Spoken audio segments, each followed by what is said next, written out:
Hi, in this video we're going to be going over section 14.2, which is all about limits and continuity. At this point in chapter 14, which is titled partial derivatives, you might be wondering why haven't we gotten to derivatives yet? Well, if you remember from Calculus 1 from AP Calc, the first steps in talking about a derivative is to talk about a limit, right? A derivative is going to be a special kind of limit. And we're not going to work too much with that definition, but that is the foundation of all of calculus. Integrals are also limits. Even the fancy integrals we're going to do in chapter 16 are all founded upon limits.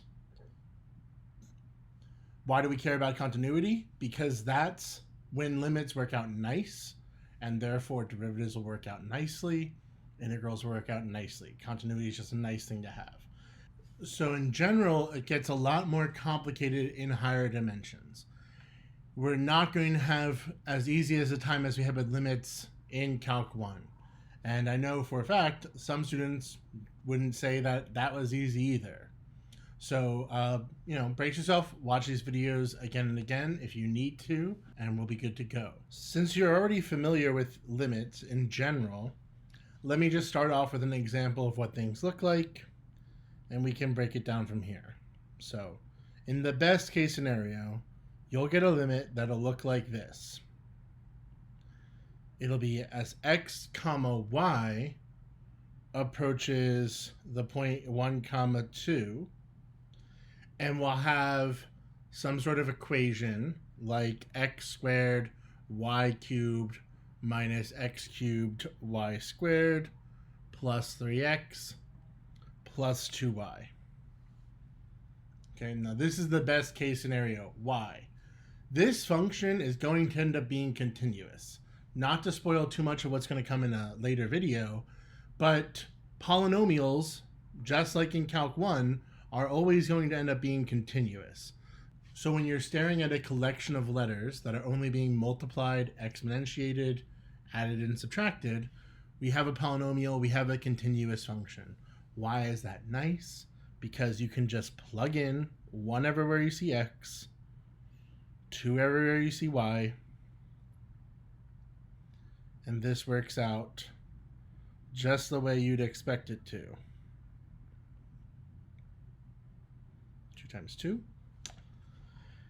And you get 8 minus 4 plus 3 plus 4, or 11. Okay? So our first step with limits is to just try to plug stuff in. Now, in terms of the notation here, we still have our limit notation, LIM. We still have what we're approaching the point on. In this case, this would be a surface. So what we have here is best described as a surface. This is a surface in 3D space. And the other slightly different part is what's going on with the arrow notation. This is, right, our two x's, our two variables are approaching 1 comma 2, right?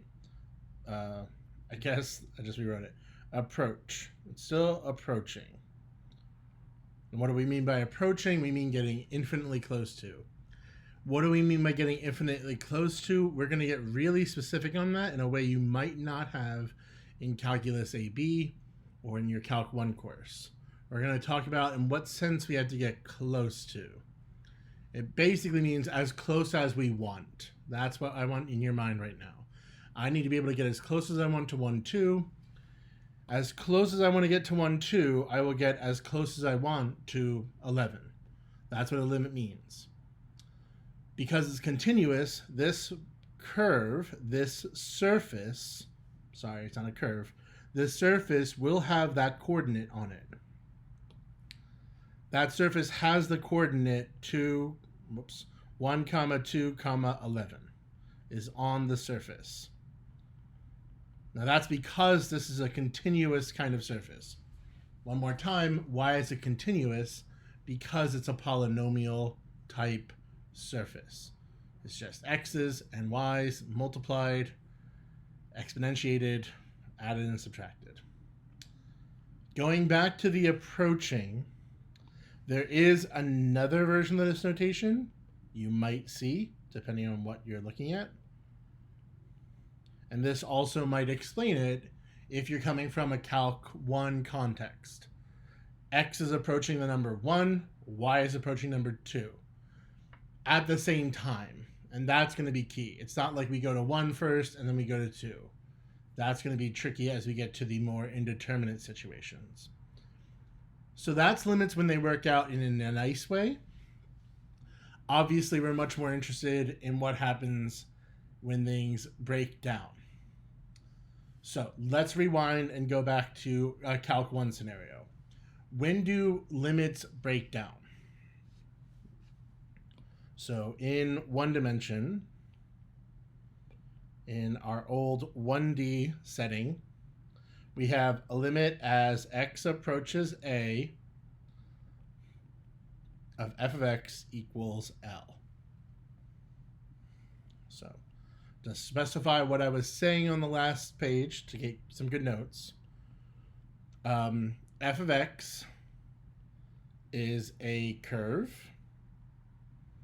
in the xy plane. So there are only two directions to approach x equals a. If we have a function or a curve floating here in 2D space, not 3D space, there's our point A, there's the point on the graph. You might remember we could come in from the left or come in from the right. It's because we're only controlling the x variable. So only possible to approach from left and right. Now, this is the main thing on some level. There are complicated kinds of discontinuities. You have your vertical asymptotes, where the limit's not going to exist, the point's not going to exist. It's going to turn out that those are kind of easy to spot, right? They come from domain restrictions. They come from particularly hard to spot, or particularly easy, to spot domain restrictions in some ways. And again, the whole story is going to get a little more complicated. And we have holes, where we're approaching the same point from left and right, but the actual y coordinate's missing or just slightly out of space. And we have jumps. And we see that these three kinds are purely based on a left-right dichotomy. It's about whether the left and right are approaching the same spot or different spots, or not a real spot, infinity. So for the limit to exist, I'm going to point out this. It's not enough. It's not a sufficient condition, but it's a necessary condition. So if a 2D limit exists, both paths match up. In other words, the left limit was equal to the right limit. In notation, the limit as x approaches a from the left had to equal the limit as x approaches a from the right. This should sound somewhat familiar. It might have been a while, but ideally. Okay? Now again, here they matched up. Doesn't mean the function's continuous, no. But here, the limit exists. This is the only picture where we would have said the limit exists. Okay, I guess I'll just spell that out really quick in case that's going over anyone's head. Limit exists means the limit evaluates to a number. And now I could say a single number, but maybe that's being a little too cute. I mean a single number, the left hand and the right hand agree. That's what we would say. We never say the limit's two values. It's a single output value. It's a single output value. All right. So what's going on in 2D? Sorry, in 3D. We have the limit as x comma y as a point approaches some definite point, right? On some function with two letters, okay? And we'd ideally want this to work out to be a number L, right? That's the actual value. So now f of xy represents a 3D surface.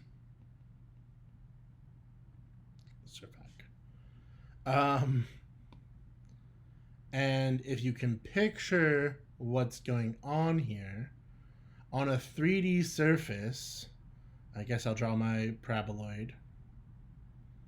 Now, the paraboloid is also going to be a continuous guy. I was going to say I feel like I'm getting good at drawing them, but maybe you'll agree. If that's my point,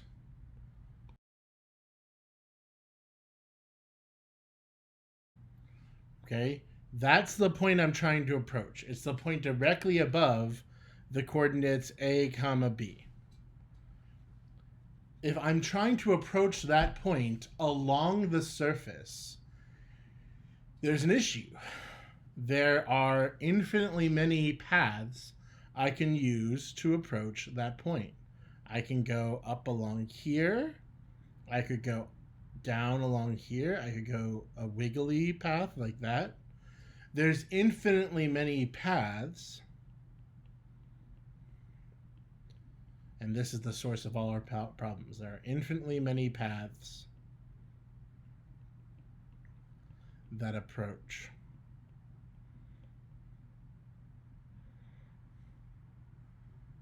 our point. I'll just call it our point. Because again, we're not trying to assume the conclusion. It's possible there is no point we are approaching, but the limit still exists. On the paraboloid, we'd be fine. Paraboloids, if you remember section 12.6, are going to be continuous. They're just a polynomial. We're thinking like x squared plus y squared equals z. Pretty continuous kind of situation. So the problem, big warning sign kind of problem. To show a limit exists, we need to show every path has the same limit. And I do mean every path. Infinitely many paths. So this is going to be reserved for a second video. This is going to be part 2. We're going to show what that would look like, show what that would mean, show how you would go about demonstrating that a limit did exist. But the flip side is it's now going to be pretty easy to show a limit doesn't exist. But this, we can prove a limit does not exist by finding two paths where we get different values or limits. So just so we don't get lost in the weeds here, to show a limit did not exist in 2D, you could show that the left-hand limit was not the same as the right-hand limit. That was showing that we have two different paths that had different answers. However, the issue is now there's infinitely many paths. So there's infinitely many ways that can fail. So in general, in 3D, in some sense, there's going to be more situations where limits will fail to exist. And we're just going to be more interested in showing how that works. We're going to get more careful about these paths. Okay, because obviously, how am I supposed to do this squiggly path, right? I don't really know. We don't have to be that creative, it turns out. So let's do an example.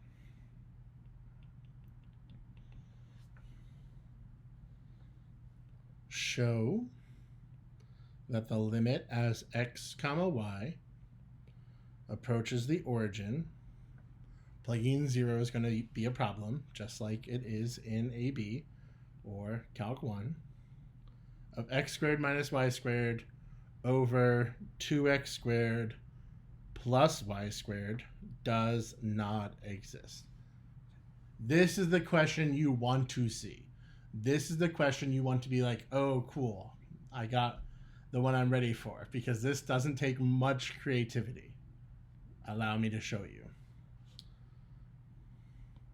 In general, what we're going to try, always try x equals 0 and y equals 0 first. Okay?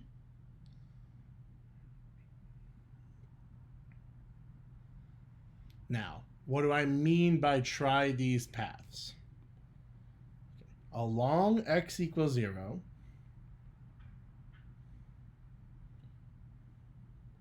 like we're approaching along the y-axis. So like if I was on my paraboloid,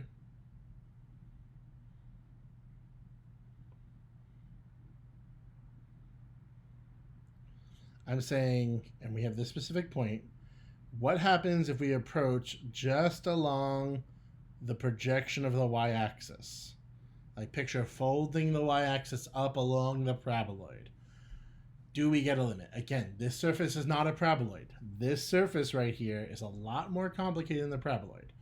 Just using the paraboloid as something simple I can draw. Not too well, probably. So, along x equals 0, what happens? My limit becomes, x is going to be 0. So we just deal with y going to 0. 0 minus y squared over 0 plus y squared. I'm just plugging in 0 everywhere I see an x. Okay, everywhere I see an x, I'm plugging in 0. What do I get? I get, I'll write it out a little bit more, just to make sure we get the point completely. And do we see how that's going to cancel out? Again, we're not plugging in 0 right away because we're going to get 0 over 0. Now, that would happen if you tried it right away. I want to be clear, right? If we can plug things in and we get a nice number, probably means we're fine. Okay, definitely means we're fine. It's when we get 0 over 0 that we're a little unsure. I didn't do that right away because the problem says DNA. But here, I'm getting 0 over 0. You need to remember that that's indeterminate, that there's more work to be done, that you need to keep simplifying until you get something where we can do the limit. So that's -1. Now, what happens is we try along y equals 0. You don't have to label it, but this would be the other path. This would be along the x-axis.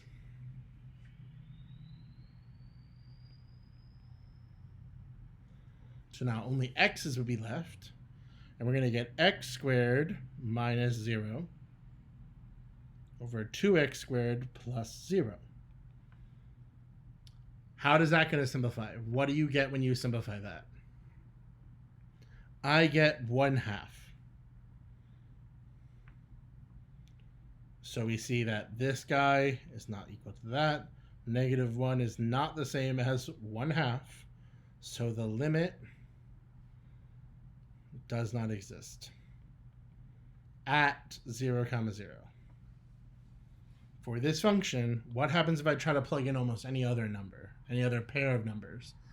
Things are going to work out pretty fine, right? There's not really an easy way for the bottom to be 0, except at the origin. And at the origin, the top happens to be 0. That's why we can't just plug in numbers. If I try the point 1, 2, I get a nice number. There's a fraction, but it's not 0 over 0. So again, I guess I'll emphasize 0 over 0 is not 1. 0 over 0 is not 0. 0 over 0 could be DNE, could be 1, could be 0, could be 2, could be a lot of things. But in this case, it's DNE. Why? Because we have found 2 paths where the limit does not match.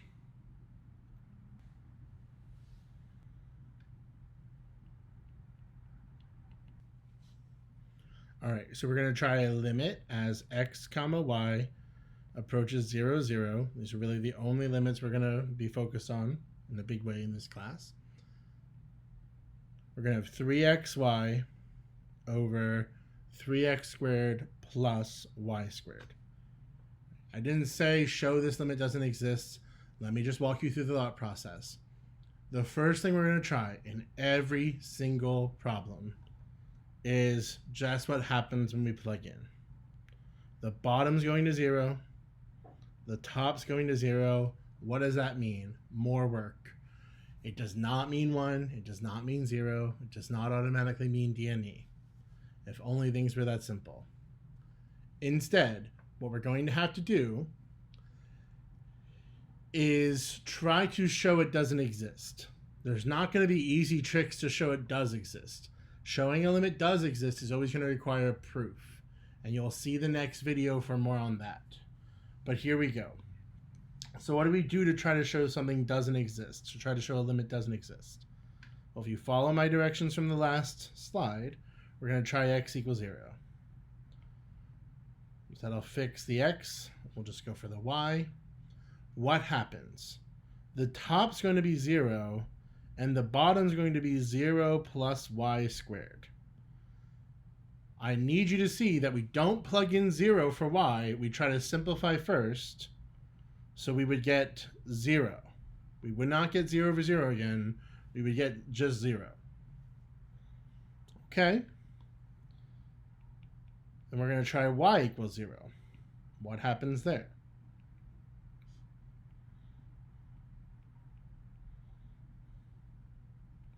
The top's still going to be 0. The bottom's going to be 3x squared plus 0. If we simplify that, 0 divided by anything is going to be 0. So this is also going to approach 0. Does that mean the limit's 0? No. There's infinitely many paths you can check. You might want to start thinking about trying to check a family of paths. And this is actually a very convenient tool. So you can always try, and this is this will actually include the bottom, the red. Try y equals mx. This is all of the lines, all of the possible lines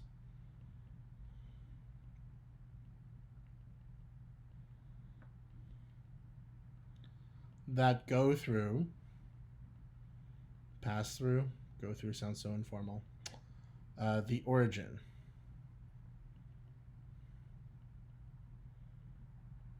Zero, zero, right? It's all the lines with a y-intercept of 0.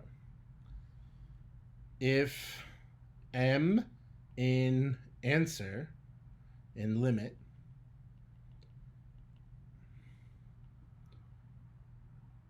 the limit does not exist because it depends on slope. Right? If we get m as part of our final answer, it means I'm able to manipulate the slope to be whatever I want. Sorry, I manipulate the limit to be basically whatever number I want. Let me show you. If I try y equals mx, we're going to end up getting a limit as x approaches 0. Okay? It's the same thing as the red. That's why I'm using the same color. We should understand that this line is this line with a slope of 0.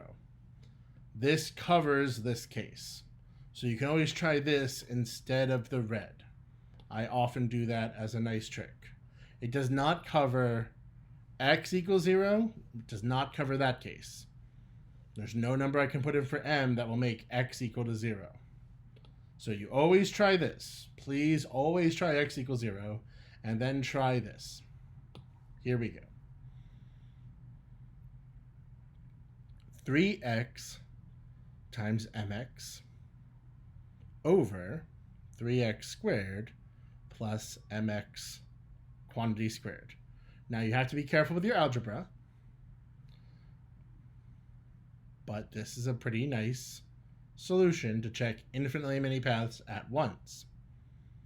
So that's 3mx squared all over 3x squared plus m squared x squared. You might be saying to yourself, well, I don't see how that helps us at all. Well, try to factor. Hopefully you can see that the bottom factors nicely, or relatively nicely. We can get an x squared out of there. The x squareds cancel.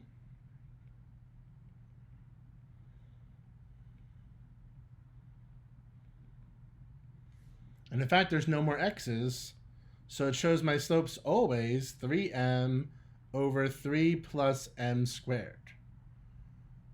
What am I saying? This is the situation I warned you about, right? I wonder why. I wonder how I knew this was coming. If m is any number besides 0, we'll have a different slope besides 0, right? For example, m equals 1, the limit would have worked out to be 3 over 4. M equals 2. The limit worked out to be 6 over 7. I can basically manipulate this to be whatever I want it to be, okay, within reason. I mean, there's probably restrictions on it. I just haven't looked at it. But that's why if m's in our final answer, it means, well, then the limit you got depended on the slope you used to approach it, which is a very weird situation. But it can happen in 3D with discontinuous functions. Because remember, showing the limit doesn't exist is showing that this function is not continuous. So that's enough to just say, so the limit does not exist at 0, 0. Having a slope be in your limit means that the slope affected the limit, which is not allowed. If every path is supposed to be the same, then the slope shouldn't have affected it. One more example.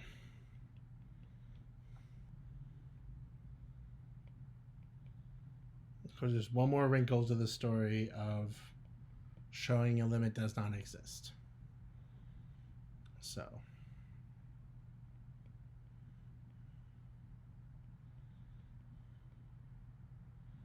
oh no, trig functions. I'm so scared. All right. What's our first step? We always try to plug in, all right? Plugging in 0 to the top, I get 0. Plugging in 0 to the bottom, I get 0. What a surprise. That means what? That means we're going to try to show this limit doesn't exist, all right? If our strategies fail, we'll give up and try to do a proof. See the next video. But if the strategies work, we're done. We've shown it does not exist. Hooray. So we're going to try x equals 0. The only line we can get, the only line we can't get with just adjusting the slope. We'd have a limit as y approaches 0. 0 would be in the top, and the bottom would be 0 plus y to the 6th. That works out to 0 divided by y to the 6th, which is 0. Cool. Again, a better second move is try y equals mx. That's going to eliminate the y's and just leave an x. I'm going to get x times mx cubed all over 2x squared, 2x squared plus mx to the 6th. As we simplify that, we get m cubed x to the 4th cosine x over 2x squared plus m to the 6th x to the 6th. What's next? We try to factor.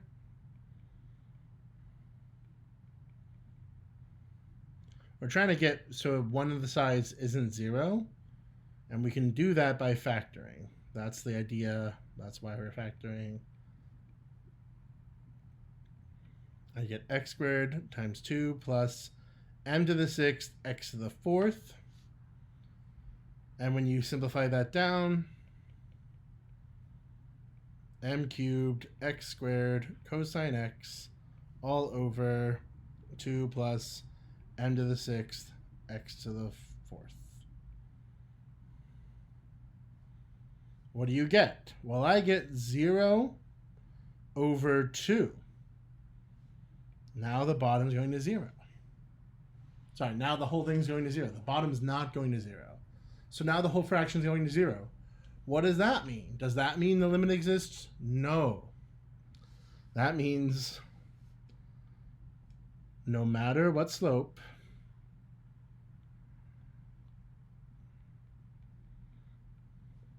all lines approach a height as the coordinate 0. That does not mean the limit exists. I'm really sorry to tell you that. Well, what's left, you might say? Infinitely many options are left.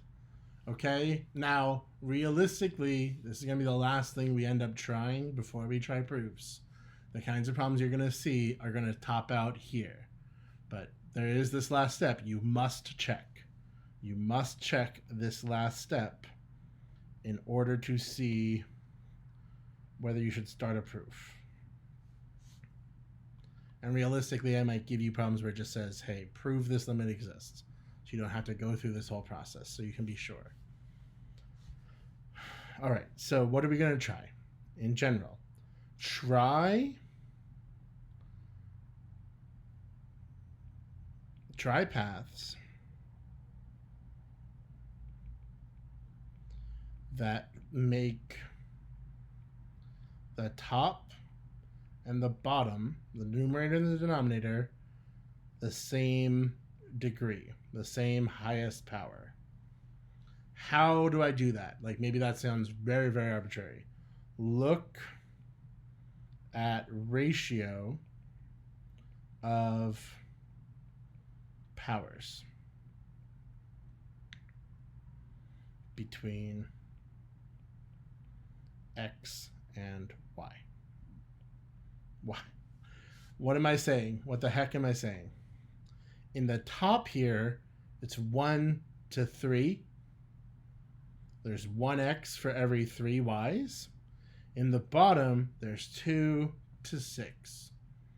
Oh man, those aren't the same ratio, right? So in the top, I have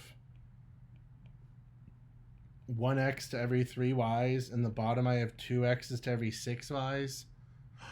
What? They are the same ratio. So we try, I'm going to try it up here. Try x equals y cubed.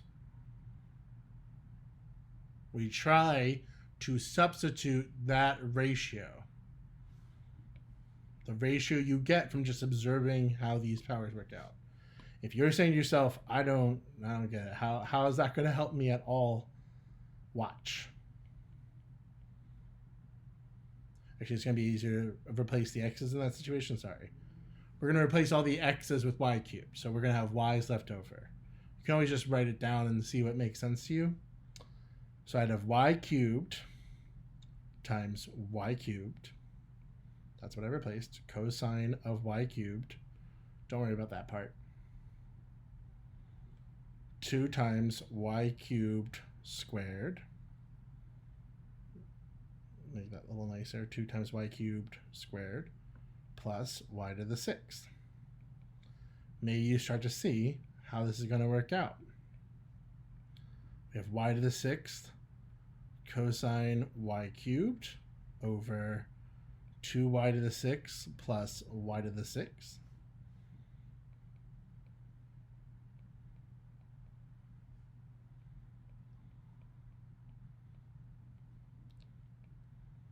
Over 3y to the 6th. And so we're going to get the limit as y approaches 0. Once we factor and cancel, I guess it's just canceling. Cosine y cubed over 3. Cosine of 0 is 1. So we get 1/3. Gasp. 1/3 is not 0.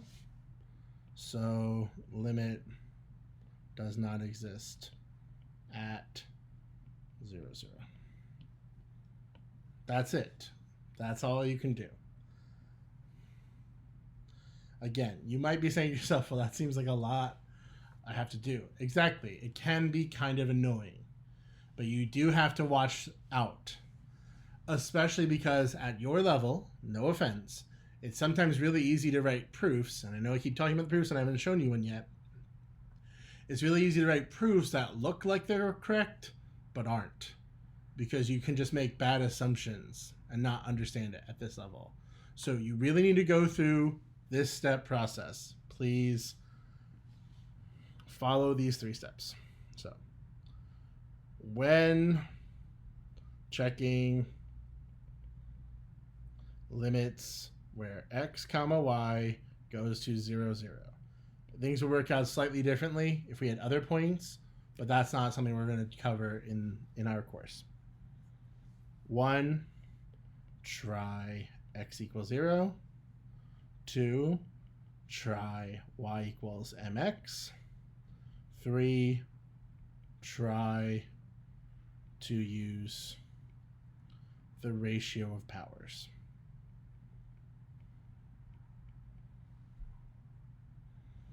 Those are the only options you have, really. I would say that second step is the trickiest. The second step, you're seeing if m is still in the limit, right? I'll put a note there. Limit d/e if m still in limit. After you clear out all the x's and stuff, after you finish evaluating, that's how you would know. If you still get 0, it's usually going to end up being 0 versus other things. It's not enough, okay? What if 3 still gave you the same answer? Okay, if all 3 match, we still don't know. Know if limit d/e or not. But that's what we're going to cover in the next video. Okay, I'm just trying to show you mathematically, just because you checked these 3 paths, and technically by checking 2, you've checked infinitely plus 2. Just because you checked that many doesn't mean you know anything, because you have to check every single path, not just some infinity, but all possible paths, including those squiggly paths we talked about, like y equals sine x. That's a path. We're never going to have to check that. If all 3 match, at that point, we'll try a proof. And that's going to be the topic in the next video, part 2. So I'll see you in that one. Thanks for your attention. Thanks for your hard work. Bye for now.